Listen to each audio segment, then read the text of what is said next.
کہ ہمارے اتنے بڑے بڑے پادری بیٹھے ہوئے ہیں, انہیں نہیں پتا دین کیا ہے, حالانکہ ان کی کتابوں میں پروفیسیز لکھی ہوئی تھی نبی علیہ السلام کی. تو یہ قرآن کی تفسیر میں نے 8 سے 5 سال پہلے بیان کیا تھا. لوگ کہہ رہے ہیں کہ بار بار اس پہ بولتا ہے, میں تو بتاؤں گا نا کہ میں نے تو وہ بولا ہی نہیں جو تم کہہ رہے ہو. میں نے کہا تھا یہودی کہتے تھے کہ یہ کل کا چھوکرا آ کے میں سمجھائے گا. اچھا اب یہ کہتے تم نے کہا, میں نے کب کہا, میں نے تو یہودیوں کے ریفرنس سے بات کی. تو انہوں نے اگلی بات کی کہ اس کو ثابت کریں. تو بھائی آپ کا اعتراض پہلے تو ختم ہو گیا, گستاخی تو نہیں ہے. آپ یہ کہیں گے یہ جملہ ثابت کریں, میں نے تو نہیں کہا, میں نے تو بھائی یہ اردو لنگوسٹک میں ساری. اچھا میں پھر نعوذ باللہ ایک ایک گالی جو قرآن میں نقل ہوئی ہے کافروں کی, وہ میں ایک ایک اس کو بیان کروں. مثلا قرآن میں سورۃ المنافقون میں ہے کہ یہودی کہتے تھے کہ جب ہم عزت والے مدینے میں داخل ہوں گے تو یہاں سے ذلیلوں کو نکالیں گے. اللہ کہ نبی علیہ السلام اور ان کے صحابہ کو انہوں نے کہا ذلیل. تو جب میں یہ قرآن سے نقل کروں گا تو میں نقل کفر نہ باشد. اب یہ اللہ کو بھی ٹیچ کریں گے کہ یا اللہ تجھے یہ نہیں کہنا چاہیے تھا, تو قرآن میں تو موجود ہے سورۃ المنافقون کے اندر. تو جب ہم اسے کوٹ کرتے ہیں تو وہ نقل کفر نہ باشد ہوتا ہے. یہ جو میں نے چھوکرا لفظ استعمال کیا یہ تو ان کے پیر کرم شاہ صاحب کا بھی نکلا ہے. انہوں نے سورہ مریم کی تفسیر میں حضرت ابراہیم کے والد نے جب ان کو ڈانٹا, والد تو نہیں تھے وہ, ابا تھے یعنی چچا, اور وہ کافر تھے, تو اس میں پیر کرم شاہ صاحب نے لکھا کہ ان کے ابا نے یہی گمان کیا یہ کل کا چھوکرا آ کے مجھے سمجھائے گا. وہاں لفظ ہے لڑکا. پھر میں نے انہیں اردو کی ڈکشنری سے بتایا چھوکرا نکال کے دیکھو اس کے آگے پہلے نمبر پہ لکھا ہے اس کا مطلب ہوتا ہے لڑکا. لڑکا نکال کے دیکھو اس کے آگے پہلے نمبر پہ لکھا ہوا ہے چھوکرا. یہ انٹرچینجبل ورڈ ہے. اب ان کو پسو پڑ گئے کیونکہ پیر کرم شاہ صاحب تو بہت بڑی پرسنالٹی ہیں, ڈاکٹر تعلق قادری کے استاد ہیں, اعلیٰ حضرت احمد بریلوی صاحب کے خلیفہ نعیم الدین مراد آبادی جنہوں نے خزائن العرفان کنز الایمان پہ حاشیہ لکھا, ان کے وہ اسٹوڈنٹ ہیں, اور مفتی احمد یار خان نعیمی کے کلاس فیلو ہیں. مفتی احمد یار نعیمی اور پیر کرم شاہ انہوں نے اکٹھا 1947 میں دور حدیث کیا ہوا ہے. اب ان کے پاس تو کوئی راستہ نہیں رہا. اور سب سے بڑھ کر آج وہابی اور بریلوی بھائی بھائی بنے ہوئے نا, تو سرکار خلیل الرحمان جو سب سے بڑا فیس ہے وہابیوں کا, اس نے تو آگے کہا ہے کہ جب کبھی بھی کوئی پیغمبر اپنی امت میں گیا ہے تو سامنے بابوں نے یہی کہا کہ ہم نے داڑیاں دھوپ میں سفید کی ہیں. یہ کل کا چھوکرا آ کے میں سمجھائے گا. ہونا تو چاہیے تھا 1,24,000 FIR اس پہ بھی کٹوائی جاتی. دنیا میں آنے والے ہر پیغمبر کے ساتھ اس کی قوم نے جو پہلا اعتراض کیا بنیادی وہ یہی تھا کہ ہمارے باپ دادا پاگل تھے, انہوں نے کیا داڑیاں دھوپ میں سفید کی تھی, کیا ان کو کچھ پتہ نہیں تھا یہ کل کا چھوکرا آ کر ہمیں یہ سمجھانے لگا ہے دین, یہ کل کا چھوکرا آ کر ہمیں یہ سمجھانے لگا ہے دین, یہ کل کا چھوکرا آ کر ہمیں یہ سمجھانے لگا ہے دین. اور اس نے کوئی رجوع نہیں کیا, ابھی بھی نہیں وہ کرے گا. ہم نے اپنے اسٹوڈنٹ بھیجے ہیں کہ یار چلو تم اگر انجینئر کے حق میں نہیں نہ بول سکتے تم اس سے معافی مانگ لو کہ مجھ سے غلطی ہوگی. کہتا ہے کوئی غلطی نہیں ہوئی ہے, میں نے اردو لنگوسٹک کا محاورہ بولا ہے, ٹھیک ہے, اور وہ بالکل ٹھیک بول رہا ہے. تو یہ لنگوسٹک کے اندر بات ہو رہی ہے, ہم نے نہیں کہا. یہی وجہ ہے بھائی, اس کے اوپر پہلے بھی FIR فارغ ہو چکی ہے, انہوں نے کٹوائی تھی آج سے 6 مہینے پہلے, FIA میں گئی فارغ, اور سرکار یہ بھی فارغ ہو چکی ہے کیونکہ جیلم کی جو کورٹ ہے اس نے جورسڈکشن اپنی اٹھا لی ہے. انہوں نے کہا یہ FIA کا کیس ہے اور FIA کے ساتھ ہم رابطے میں, انشاءاللہ ہم انہیں جواب دیں گے. سب سے پہلے تو یہ جو کلپ ہے نا, ان کو اوریجنل کلپ ہی نہیں ملتے, یہ کلپڑیاں چھوٹی چھوٹی کاٹی ہوتی ہیں, اور پورے کانٹیکسٹ میں بات ہوئی ہوئی ہے. جائیں گورے کی عدالت میں مقدمہ رکھیں, وہ بتا دے گا آپ کو کہ کس کانٹیکسٹ میں کیا بات ہو رہی ہے. یہ جان بوجھ کے نا وہ الفاظ کے چناؤ کو گستاخی سمجھتے ہیں. تو وہ میں نے ان کو پھکی دے دی ہے کہ تمہارے اعلیٰ حضرت نے تو صحابہ کو لکھا ہے نامرد, تمہارے اعلیٰ حضرت نے ایک صحابی کو لکھا خبیث جن, ٹھیک ہے. اور یہ میرا کلپ آ رہا ہے, یہ تیار ہے, اعلیٰ حضرت کے ترجمے کی خوبیاں اور خامیاں. میں نے خوبیاں بھی بتائی ہیں لیکن ہم نے کبھی کسی کی تکفیر نہیں کی ہے. تو یہ صرف باتیں پکڑتے ہیں. اور مجھے بتائیں کیا یہ آرٹ سے مجھے ایکسیپٹ نہیں کر رہے؟ انہوں نے پچھلے 13-14 سال میں میرے ساتھ کیا کچھ نہیں کیا. یہ تو سوشل میڈیا کی وجہ سے عام ہو گیا نا. آپ کہہ رہے ہیں یہ آ جائیں گے. 22 کروڑ کی عوام میں 19 اپریل کو 22 بندہ نہیں اکٹھا ہوا, اور وہ سارے کرائے کے لگ رہے تھے جو آئے ہوئے تھے کسی مدرسے کے اسٹوڈنٹ, اور جیلم کی 15 لاکھ سے زیادہ آبادی ہے, ٹھیک ہے. کٹھے بھی ہو جائے ہمیں کوئی فرق نہیں ہے. اور دوسری بات مجھے یہ بتائیے کہ یہ لوگ جو اتنے بڑے بڑے دعوے کر رہے ہیں, آپس میں ایک دوسرے کو کافر ڈکلیئر کیا ہوا ہے انہوں نے, اور آپس میں بیٹھنے کے لیے علمی اختلاف کر رہے ہیں. میرے ساتھ بھی علمی اختلاف کریں, اپنا پوائنٹ آف ویو رکھیں, میں جواب دوں گا. یہ گستاخی, واجب القتل, یہ حرکتیں کیوں کرتے ہیں؟ اس سے کیا نکالنا ہے انہوں نے؟ میرا تو کچھ نہیں بگڑنا. ان کی اپنی کریڈیبلٹی یہ ہے کہ ایک دن پہلے یہ کہہ رہے ہوتے ہیں آرمی چیف کو قتل کر دو, ٹھیک ہے جی, وزیر اعظم کو قتل کر دو, ان کے خانسامے ان کو زہر دے دیں, چیف جسٹس کو اس کا خانسامہ زہر, اور اگلے دن پرچہ پڑھ رہا ہوتا ہے کہ میں شوگر دا مریض ہاں, میں فلانا مزید ہوں. او وزن نہیں چک سکتے, کیوں گلا کر دو؟ انجینئر جو بولتا ہے اللہ کے فضل سے اس کا وزن اٹھاتا ہے, کیونکہ میں خیرات کے ٹکڑوں پہ نہیں پلا ہوا, اپنی جیب سے لوگوں کو کھلاتا ہوں, تمہاری طرح چندوں پہ نہیں پلا ہوا. تو جس نے آنا ہے وہ اپنا شوق پورا کرے, وہ جانے اور انتظامیہ جانے, میرا کیا لینا دینا. میں نے کو ملیشیا بھرتی کی ہوئی ہے, لے آئے جتنے مرضی بندے, اس کا معاملہ پولیس کے ساتھ ہے, میرے ساتھ تو لینا دینا نہیں. میرا کیس ایف آئی اے میں ان کو خود جواب دوں انشاءاللہ. 5 لاکھ روپے انعام رکھا ہوا ہے. 5 لاکھ تو بھائی یہ میری ایک زلف کی قیمت نہیں بنتی. ہاں 5 لاکھ. یہ بتائیں کہ انجینئر محمد علی مرزا 14-15 سال سے یہ کام کریں, کبھی انہوں نے رجوع کیا ہو اپنی بات پہ, غلطی تسلیم بے شمار دفعہ متوجہ کیا ہو آپ کو؟ جی بے شمار دفعہ. اس کا اعلانیہ بھی کوئی کہا؟ بے شمار دفعہ. میری ہی ویڈیو ہے انجینئر کے 5 رجوع. کسی اور عالم نے اپنا رجوع کبھی ریکارڈ نہیں کروایا, ٹھیک ہے. لیکن یاد رکھیے گا رجوع غلطی پہ ہوگا, جو غلطی نہیں ہے اس پہ رجوع کرنے کا مطلب پتا کیا ہے؟ آپ اپنے آپ کو گستاخ ڈکلیئر کر رہے ہیں. میرے لیے کوئی مسئلہ ہے کسی بات کے اوپر رجوع کرنا؟ رجوع تب کروں گا جب غلطی ثابت ہوگی, ورنہ اگر آپ یہ کریں گے تو پھر کیا اللہ رجوع ریکارڈ کرائے گا اس بات کے اوپر کہ جب ہم عزت والے داخل ہوں گے تو مدینے سے ان ذلیلوں کو نکالیں گے؟ اللہ تعالیٰ نے جو نبی علیہ السلام ان کے صحابہ کو ذلیل کہا یہودیوں کے ریفرنس سے, تو کیا اللہ رجوع ریکارڈ کروائے گا؟ اچھا یہ کہتے ہیں جی اللہ کہہ سکتا ہے, آپ نہیں کہہ سکتے. استغفر اللہ, لعنت ہے تمہارے عقیدے کے اوپر. کیا اللہ اپنے نبی کی توہین کرے گا؟ ہوش کے ناخن لو, کیا بات کر رہے ہو؟ اللہ نے ساتھ ہی کہا کہ عزت تو اللہ اس کے رسول اور اہل ایمان کے لیے. تو کوئی ہمیں آر نہیں رجوع کرنے. میں نے رجوع کیا, میں آپ کو بتاتا ہوں اپنے رجوع. سب سے بڑا میرا رجوع ابھی حال یہی ہوا ہے. پہلے میں کہتا تھا مزارات پہ نہ جایا کریں, صرف قبروں پہ جائیں, کیونکہ مسلم میں حدیث ہے قبروں پہ جاؤ تاکہ آخرت کی یاد آئے. اب میں نے رجوع کیا ہے کہ آپ مزاروں پہ بھی جائیں, صرف اعلانیہ وہاں دعا کریں کہ اے اللہ جو ادھر بابا دفن ہے اس کے چھوٹے بڑے اگلے پچھلے جو یہ چھپ کے کرتا رہا, جو سب کے سامنے کرتا رہا, وہ گناہ معاف کر دے. اے اللہ اس بزرگ کی قبر میں کیڑے نہ پڑیں, اے اللہ اس کے اوپر گنجا سام مسلط نہ ہو. ٹھیک ہے, یہ ساری دعائیں کریں. داتا دربار پہ کریں, سلطان بہو کے مزار پہ کریں, اجمیر پہ کریں. میری طرف سے اجازت ہے جائیں مزار کے اوپر. میں پہلے منع کرتا تھا, میں نے رجوع کر لیا. پہلے میرا یہ موقف تھا کہ جو مٹھی کے بعد داڑھی نہیں کاٹتا وہ بہتر ہے. پھر میں نے اپنا رجوع ریکارڈ کروایا. میں تو نہیں کاٹتا, میرے کئی بال مٹھی سے زیادہ ہیں. جو یہ سمجھتا ہے کہ نبی علیہ السلام کی داڑھی مٹھی تھی اس کے لیے مٹھی افضل ہے, اور جو یہ سمجھتا تھا کہ نبی علیہ السلام کی نیچرل مٹھی تھی اور میری نیچرل لمبی ہوگی تو میں اتنی رکھوں گا نہیں کاٹوں گا, اس کے لیے وہ افضل ہے. تو میں نے اس کے اوپر رجوع ریکارڈ کروایا. اس طرح کے بے شمار رجوع ہیں جو میں نے ریکارڈ کروائے ہیں. لیکن جب غلطی ہوگی تو رجوع. ایک حدیث میں نے بخاری کی بیان کی, قرآن میں آیت نازل ہوئی نا کہ یہ اس وقت تک مومن ہی نہیں ہو سکتے جب تک کہ آپ کو ہر فیصلے میں اپنا حاکم نہ مان لیں. اس کا شان نزول بخاری میں لکھا ہوا تھا کہ حضور کے پھوپھی زاد زبیر رضی اللہ تعالیٰ عنہ کا جھگڑا ہوا ایک شخص کے ساتھ. نبی علیہ السلام کے پاس فیصلے کے لیے آیا. نبی علیہ السلام نے حضرت زبیر کے حق میں فیصلہ کیا, تو اس نے یہ کہہ دیا کہ یہ اس لیے کیا کہ وہ آپ کے پھوپھی کا لڑکا ہے. تو میں نے یہ بولا کہ وہ منافق تھا. ظاہر ہے کہ یہ منافقانہ ہی ایٹیچیوڈ ہو سکتا ہے. ایک ہفتے بعد ایک بندہ میری اکیڈمی آیا, میرا اسٹوڈنٹ, وہ کہنے لگا کہ اس حدیث کا ایک طریق جو ہے وہ بخاری میں دوسری جگہ ہے, وہاں لکھا وہ انصاری صحابی تھا, تو آپ نے اسے منافق کیوں کہا؟ میں نے کہا یار مجھے تو نہیں پتا تھا, میں نے تو اس کے ایٹیچیوڈ کی وجہ سے کہا. اگر وہ صحابی لکھا ہوا ہے تو میں نے اسی دن رجوع ریکارڈ کرایا کہ جسے میں نے منافق کہا تھا وہ منافق نہیں تھا, وہ انصاری صحابی تھا. دنیا کی محبت میں مغلوب ہو کے اس نے رسول اللہ کے اوپر اس طرح کا جملہ کسا, تو میں نے رجوع کیا. حضرت عمر نے ایک بدری صحابی کو منافق کہہ دیا تھا, بخاری مسلم میں آتا ہے. وہ جس نے مخبری کر دی تھی, وہ جوڑے میں خط لے کے جا رہی تھی, ایک عورت مولا علی کو حضور نے پیچھے سے بھیجا, تو اس پہ حضرت عمر نے کہا تھا اجازت دے میں اس منافق کا گلا کاٹ دوں. آپ نے فرمایا یہ بدری صحابی ہے اور بدری کی اگلی پچھلی غلطیاں اللہ تعالیٰ نے معاف کر دی ہوئی ہیں. لیکن حضرت عمر سے حضور نے توبہ نہیں کروائی, رجوع ریکارڈ نہیں کرایا حضرت عمر دا کہ ایک بدری صحابی نو تو منافق کیوں کیا ہے. اسی لیے امام بخاری نے اسے چیپٹر کی ہیڈنگ میں لکھا ہے اگر کوئی شخص اپنے علم کی بنیاد پہ کسی بدری صحابی کو بھی کافر کہتا ہے تو وہ کافر نہیں ہوگا, کفر اس پہ نہیں لوٹے گا. تو حضرت عمر نے بالکل صحیح فتویٰ لگایا تھا کہ نبی کے ساتھ غداری کفر ہے, لیکن وہ بدری صحابی تھا, دنیا سے مغلوب ہوا.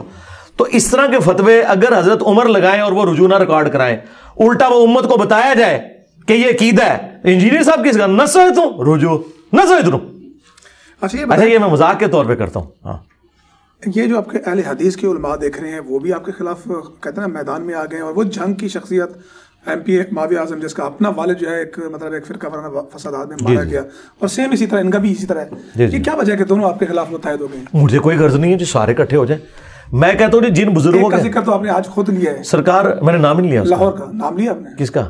اپنا نہیں, نام تو نہیں میں نے لیا. نہیں, وہ جلالی تو لاتا ہے نا, وہ تو آپ نے ذکر, آپ نے اہل حدیث اور دیوبند کا ذکر کیا. نام نہیں لیا میں نے بھی.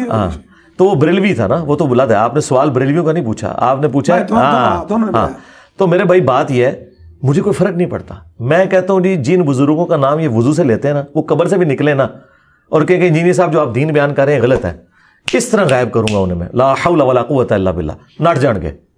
ہمیں کوئی بات مجبور نہیں کرتی. زمین و آسمان کی ساری مخلوقات مل کے کہیں نا کہ قرآن کی آیت غلط ہے.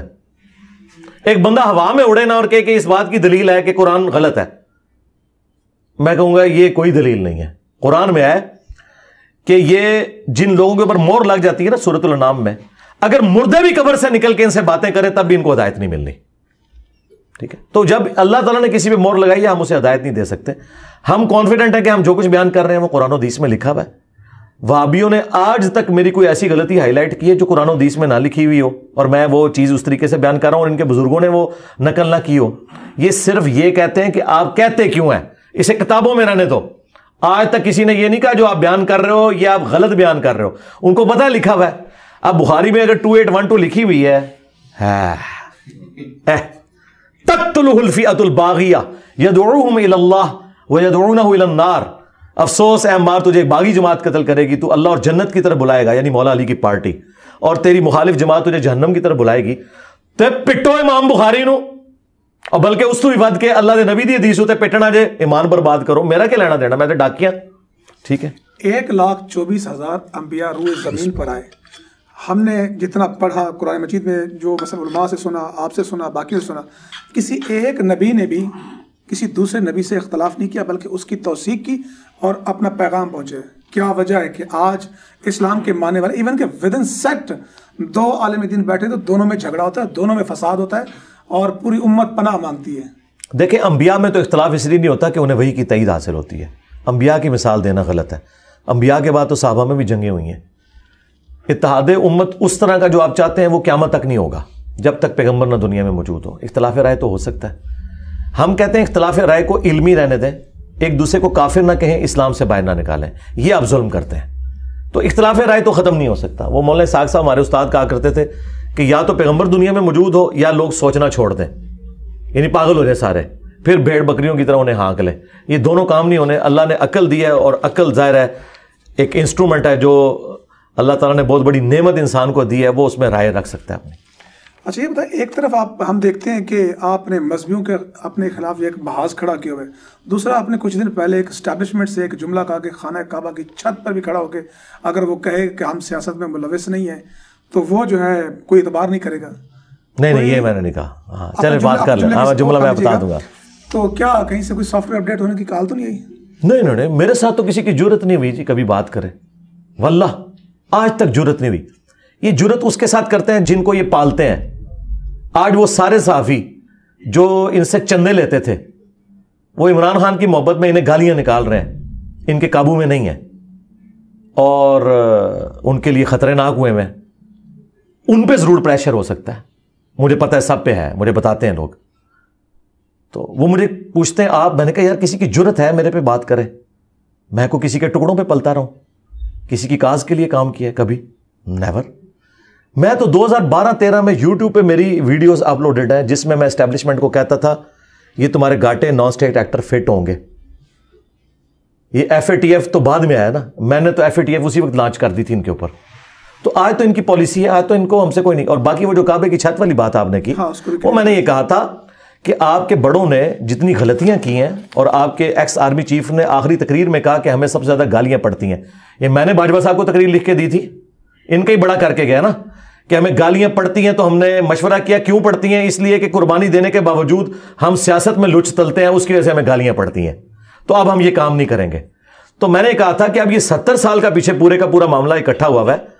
اب آپ لوگ کعبے کی چھت پہ چڑھیں اور وہاں کوئی عہد دیں, شاید تب یہ قوم قبول کرے. ظاہر ہے ایک آرمی چیف کی تقریر کے اوپر تو لوگوں نے نہیں ماننا. تو جو میں نے یہ بات کی تھی ریالٹی نہیں ہے کہ آج قوم مان رہی ہے کہ یہ اے پولیٹیکل ہوئے میں. ٹھیک ہے, 3-4 مہینے